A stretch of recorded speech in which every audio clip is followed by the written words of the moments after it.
Second time lucky, Dr. Katie Allen is the Liberal member for Higgins in Victoria, and hopefully all the Skype connections are now working.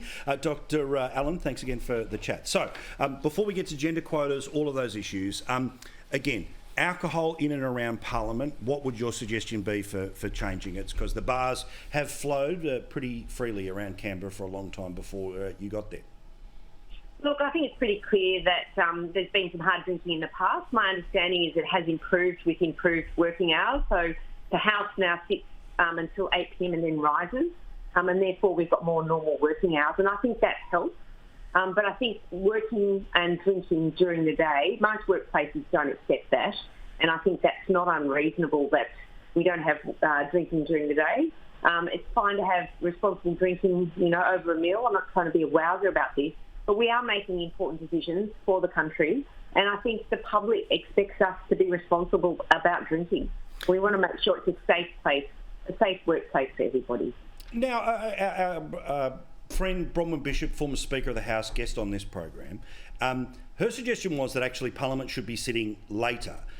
Because the problem with it rising at 8 o'clock is, yes, it's a little bit more family friendly, but there's an awful lot of people who go, great, I'll have dinner booked for 8:15, and then they'll go and have the drinks after somewhere at 10 o'clock, and then they'll all congregate around the one or two places that are still open until midnight. Is part of the workplace culture issue that, sure, official business is done at 8, but schmoozing can often go 4 nights a week until 1, 2 o'clock in the morning. How do you jump on that? I completely agree that we do still go out for dinner afterwards. In fact, you could say let's finish at 7, go out for dinner so that everyone's not sort of pushing it out so late. So I'd say the opposite to Bronwyn, that we should bring it back to perhaps 7. People can go out to dinner at a reasonable hour and then go to bed at a reasonable hour as well. But I have to say, I live with a number of other MPs and ministers, and I know that they're often in Parliament working very late, getting things done. So some people go out for dinner and some people might do a bit of hard drinking outside of Parliament, but I do know that there's plenty of hard-working MPs, ministers and senators inside Parliament getting things done for the people of Australia. All right, let's get into quotas.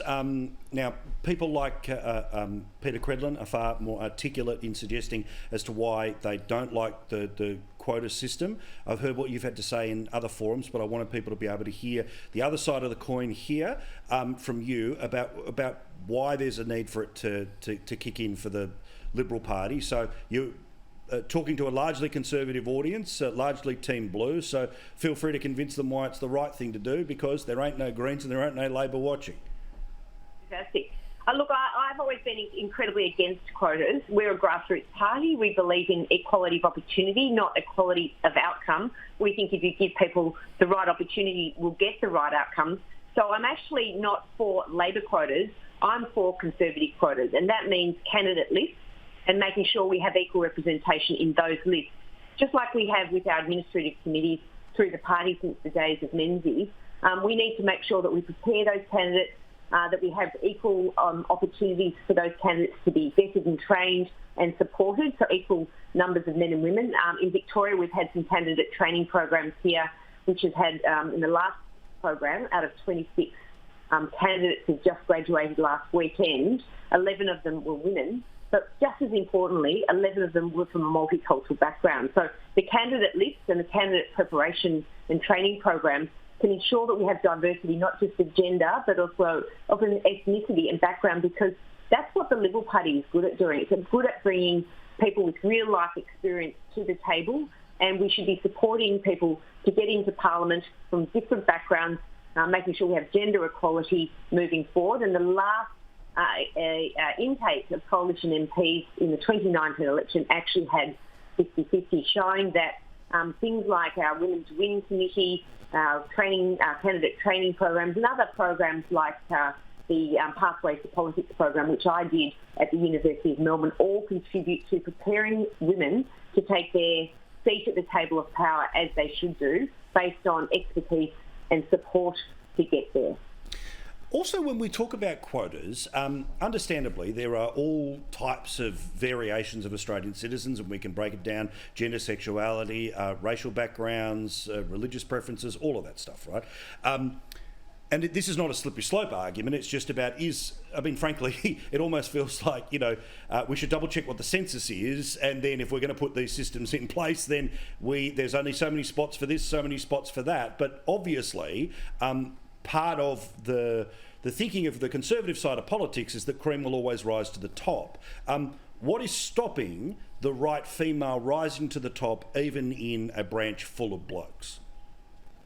We know that women, particularly on the conservative side of politics, are often very much interested in participating in different voluntary groups and not necessarily in politics. And so we haven't had as much membership in the political side of things. So I've been encouraging, need to have participation of women in politics right from the grassroots, from the branches, from the participation in candidate training, but also on the hustings. And so we want to make it very family friendly. So there's been a really big change through COVID. We're noticing that more women are participating in my branches in Higgins because they can. Often women are spending time looking after kids after school or in the evenings, and they don't want to have to pay for a babysitter to go to a party meeting. Now, that just happens to be the way it's been in the past. That's changing now. Men will stay home and let their wives go to a political party meeting. But I'd like to see the men and women at these party meetings. I'd like to see men and women participating. So things like Zoom are really helpful for people in their 30s and 40s who are wanting to get politically active. But more than that, I think we should be encouraging women to participate in things like council elections and also as well at state level. But in council elections and providing endorsement as candidates, because it's a great way for people to have some part-time experience in politics, because councils or councillors are paid one day a week and still have another job, and that gives them an opportunity to try and hone their skills politically in the council level. So I think as a party we should really consider endorsement of candidates running for council. I know some of the other parties are using that as a training ground, and it's a great opportunity to sort of try before you buy if you wanted to go up to state or federal politics. Good on you, Doctor. Nice to talk to you. Thanks so much, Paul. Thank you, Katie. Katie Allen there, who is the Liberal member for Higgins.